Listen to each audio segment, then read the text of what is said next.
বিসমিল্লাহির রহমানির রহিম। আমি জাফর সরকার, সাবেক সেনা সদস্য। আজকে জাতীয় পার্টির বর্তমান চেয়ারম্যান জিএম কাদের, ওনার একটি কথা পরিপ্রেক্ষিতে কিছু কথা মনে করিয়ে দিতে চাই জিএম কাদের সাহেবকে। উনি এখন সাংবাদিক সম্মেলন করে বলেন যে আওয়ামী লীগ এবং জাতীয় পার্টিকে ছাড়া নির্বাচনে গেলে নির্বাচন নাকি পরিপূর্ণ হবে না এবং আন্তর্জাতিকভাবে এটা গ্রহণযোগ্যতা হবে না। তো আমি জিএম কাদের সাহেবকে কিছু কথা মনে করিয়ে দিতে চাই। এরশাদ সাহেব দেশের জন্য অনেক কিছু করে গেছেন, কিন্তু আওয়ামী লীগের সাথে রাজনৈতিক সম্পৃক্ততা হওয়ার পর জাতীয় বেঈমান হিসাবে জেনারেল এরশাদ সাহেবকে দেশের মানুষ আখ্যায়িত করেছেন এবং জিএম কাদের সাহেবকেও তার বিপরীতে কোনো কিছু নয়। 2024 নির্বাচনে সারা বাংলাদেশের মানুষ শেখ হাসিনার অধীনে নির্বাচনে যাবে না, কিন্তু সারা বাংলাদেশের মানুষ চেয়েছিল জাতীয় পার্টি যেন এই শেখ হাসিনার অধীনে নির্বাচনে না যায়।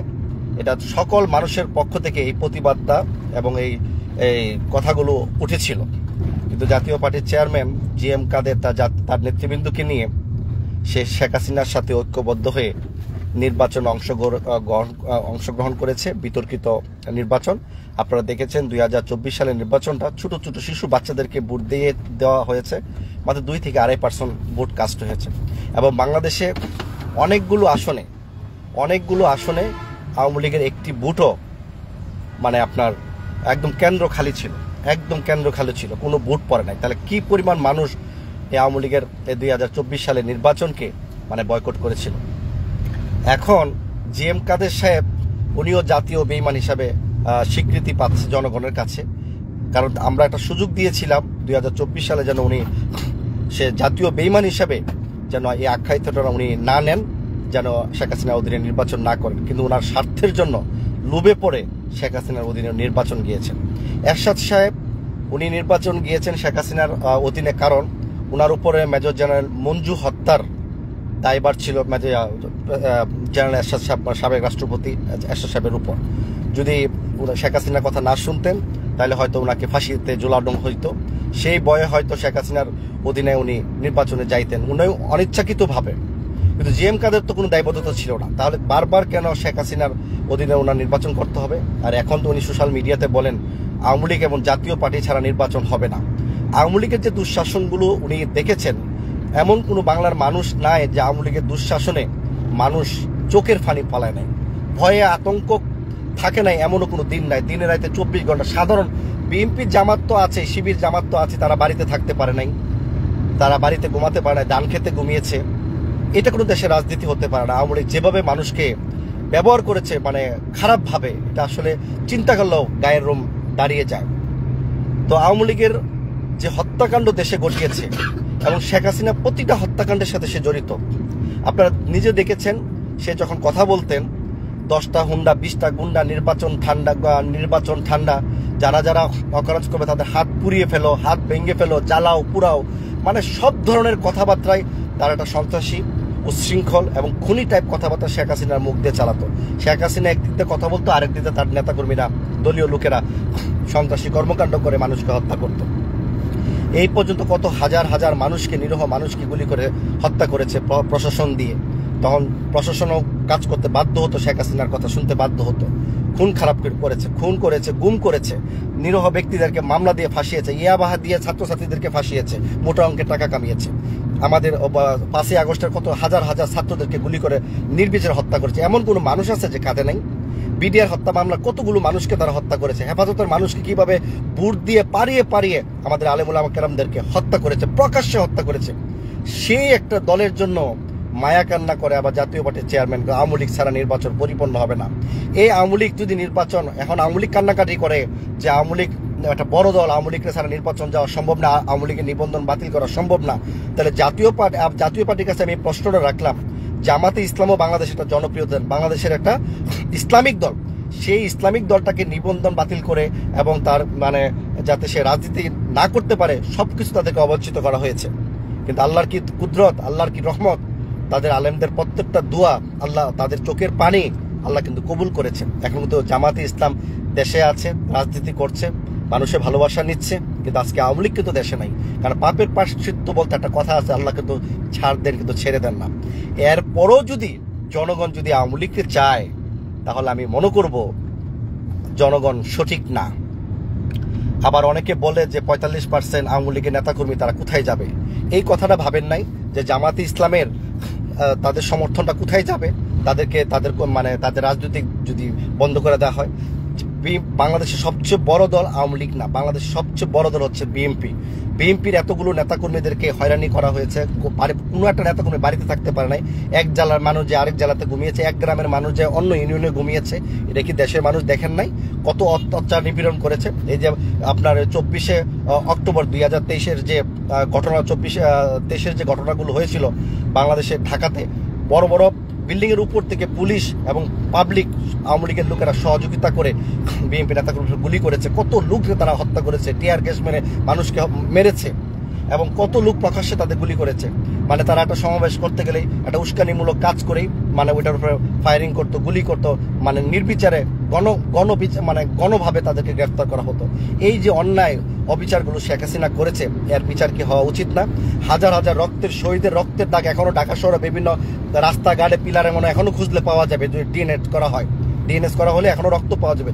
সেই রক্ত শুকানোর আগে আওয়ামী লীগ আবার ক্ষমতা আসতে চায়, বা আওয়ামী লীগ আবার ক্ষমতা রাজনীতি করার অধিকার রাখে, যারাই কথাগুলো বলে তারা আসলে রাষ্ট্রদ্রোহী। আমি মনে করি তাদের প্রতি চুল পরিমাণ দেশপ্রেম নাই। তারা মানুষের মৃত্যুতে তারা কাঁদে না, তারা মানুষের মৃত্যুতে তারা হাসে।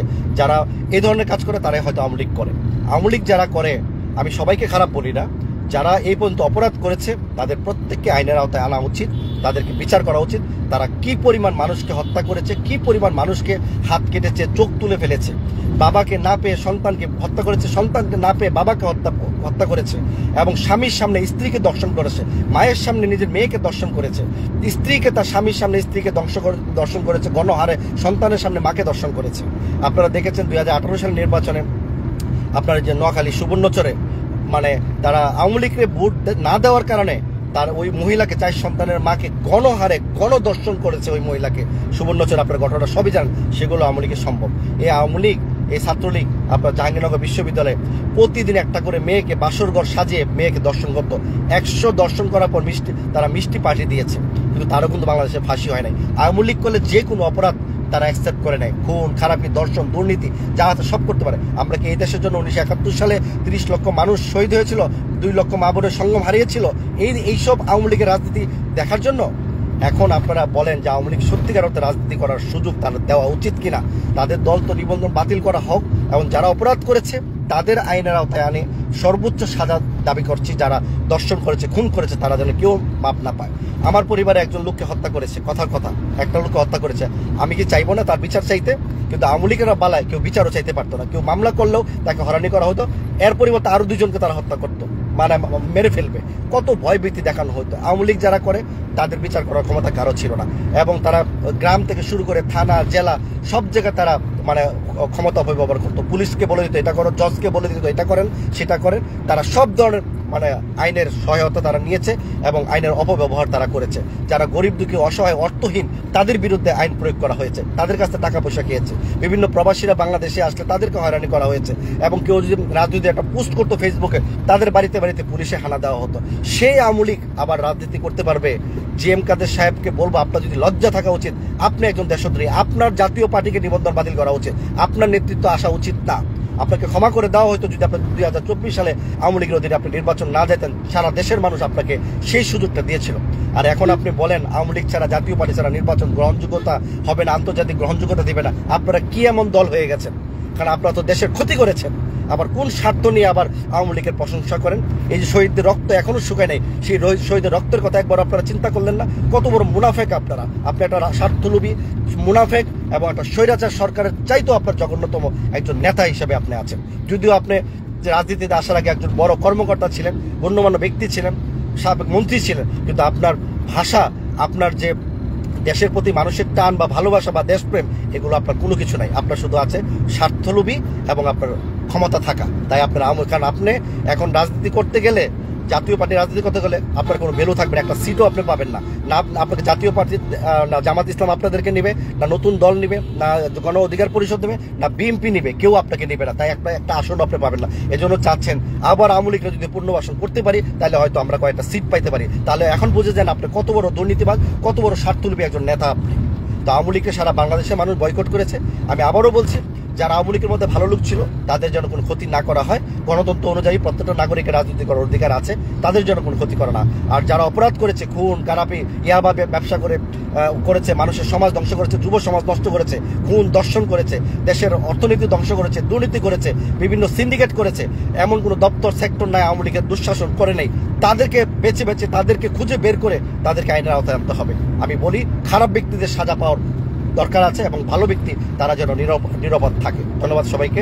আসসালামু আলাইকুম। সবাই লাইভটা শেয়ার দিবেন। এই ধরনের প্রতিবাদ সবাই অংশগ্রহণ করা মানে দেশপ্রেমিকের একটা অংশ হিসেবে আপনারা বিবেচিত হবেন। ধন্যবাদ সবাইকে।